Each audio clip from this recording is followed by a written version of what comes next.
पहला वीडियो नहीं देखा है वे ज़रूर देखें, और जिन्होंने देखा है पर भूल गए हैं वो रिवीजन के लिए देखें।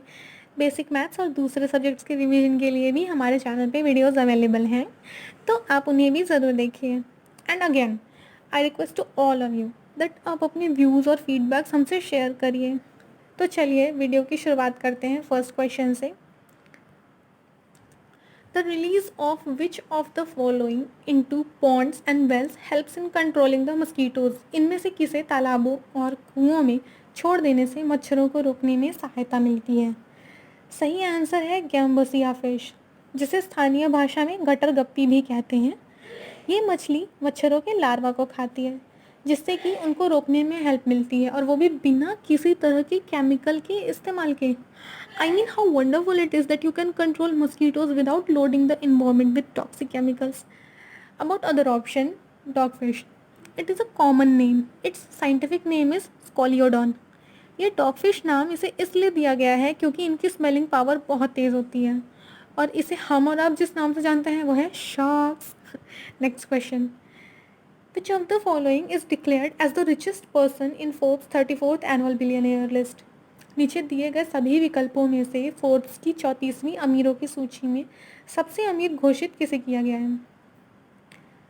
Bill Gates, Jeff Bezos, Mark Zuckerberg और Kylie Jenner.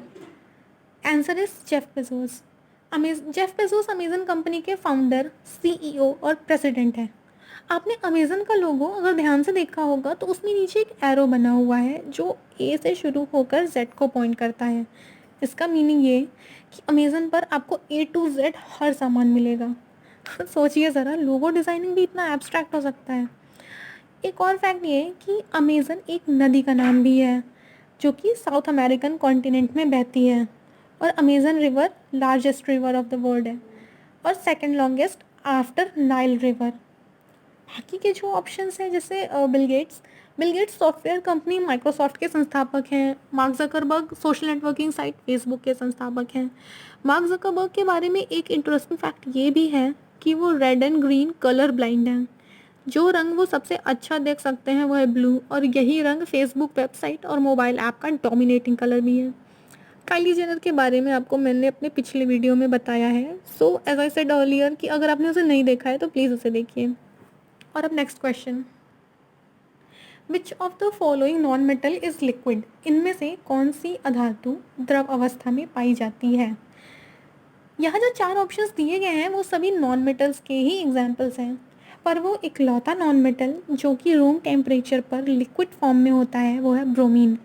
Non metals are usually solid, though not as hard as metals, but at room temperature they tend to be in solid form, which is one of their physical properties.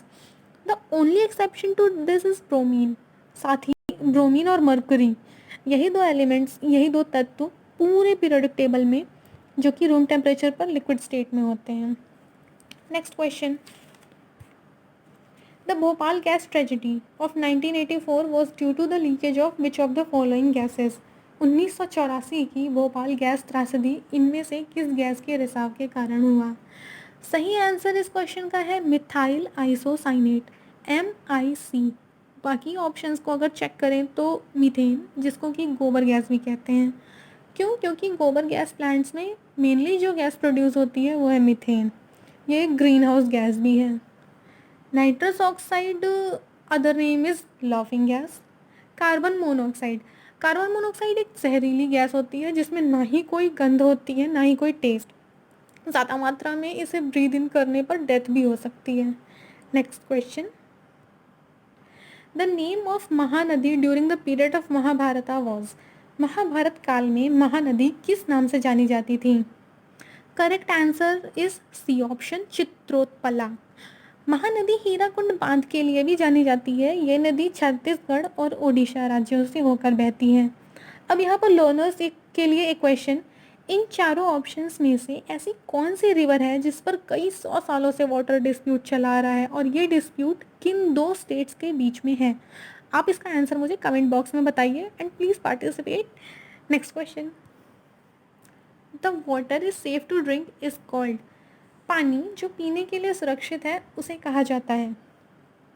देखिए, पीने के लिए जो पानी safe होता है उसे portable water ही कहा जाता है। अब ये पोर्टेबल वाटर या तो आपको पब्लिक सप्लाई सिस्टम के थ्रू आपके घरों में पहुंचाया जा सकता है, तब फिर आप उसे टैप वाटर नाम देते हैं। अब कई बार ये ज़रूरी नहीं कि हमारे आपके घरों में आने वाला नल का पानी पीने योग्य हो, क्योंकि ज़रूरी नहीं कि उस पानी का प्रॉपर ट्रीटमेंट किया गया हो।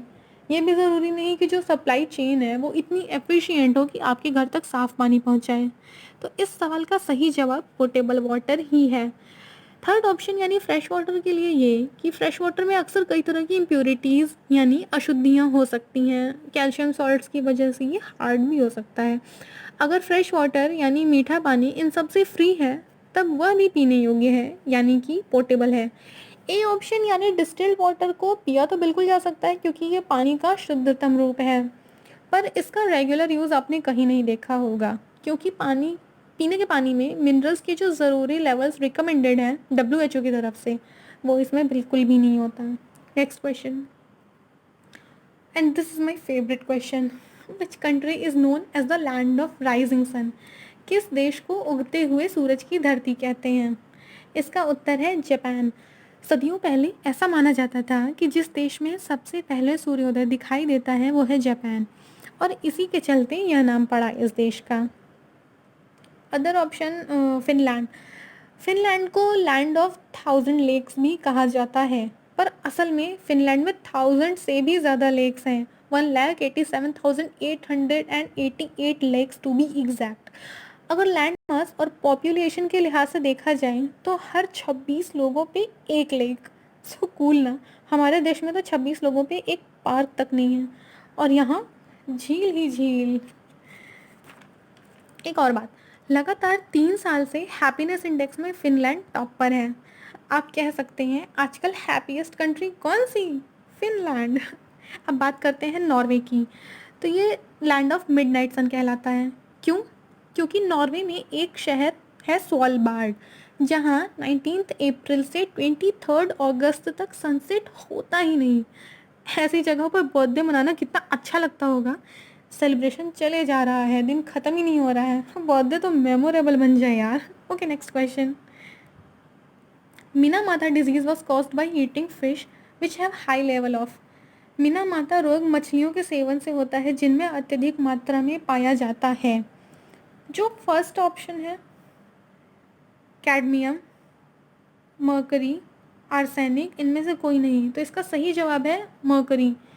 50 के दशक में जापान के मीनामाता शहर में पहली बार यह बीमारी अस्तित्व में आई। वहाँ की एक केमिकल फैक्ट्री से निकलने वाले वेस्ट वाटर में मरकरी का रिलीज लगभग 30 से भी ज़्यादा सालों तक कंटिन्यू रहा। समय के साथ ये हाईली टॉक्सिक केमिकल मीनामाता बे की फिशेस और शेलफिश में एक्यूमुलेट और बायोमैग्नीफाई होता गया, और उन फिशेस को जब वहाँ की लोकल पॉपुलेशन ने कंज्यूम किया, which resulted in mercury poisoning causing Minamata disease.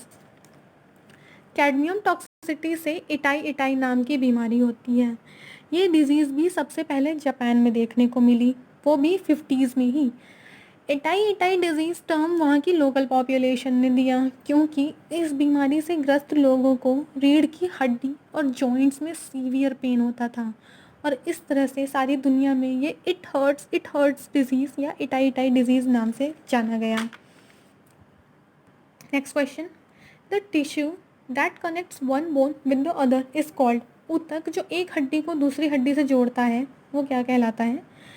जो फर्स्ट ऑप्शन है एडिपोज टिश्यू, वसा ऊतक, नाम से ही जाहिर है इस टिश्यू में फैट स्टोर होता है, और हमारी स्किन के ठीक नीचे ये टिश्यू लेयर पाई जाती है। सेकेंड ऑप्शन कार्टिलेज, एक तरह का स्पेशल टिश्यू है जो कि काफ़ी स्ट्रॉन्ग पर फ्लेक्सिबल होता है। थर्ड ऑप्शन एपिथेलियम, ऐसी टिश्यू होती है जो कि पूरे शरीर को कवर करती है, जिसको कि हम स्किन नाम से भी जानते हैं। और फोर्थ ऑप्शन, जो कि इस क्वेश्चन का करेक्ट आंसर है, लिगामेंट। ये टिश्यू बोन को बोन से कनेक्ट करता है। एक और टिश्यू टाइप होता है टेंडन, ये मसल को बोन से कनेक्ट करता है। Okay, next question, the red data book is related with. Red data book का क्या महत्व है? तो जानवरों, पौधों और फंजाई की ऐसी स्पीशीज़ जो ख़त्म होने की कगार पर होती हैं, उन स्पीशीज़ को, उन प्रजातियों को संकलित किया जाता है, एनलिस्ट किया जाता है रेड डाटा बुक में।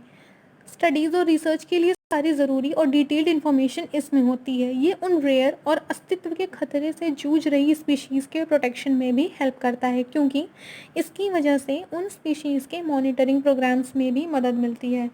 तो इस क्वेश्चन का सही आंसर है जानवर जो लुप्त होने की कगार पर है, animals near extinction. Red data book is related with animal near extinction. तो आज के लिए बस इतना ही। Thank you.